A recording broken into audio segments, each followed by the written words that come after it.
Passa de novo.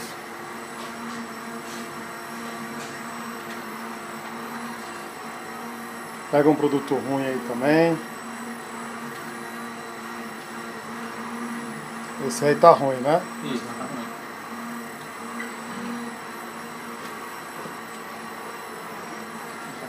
Então, passa de novo.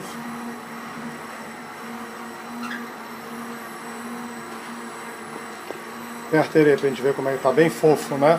Tá. Tá. Beleza.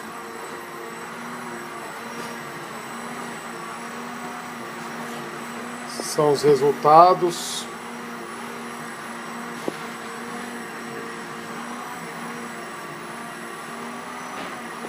Os valores acima de 600 são os valores bons, abaixo de 150 são os valores ruins.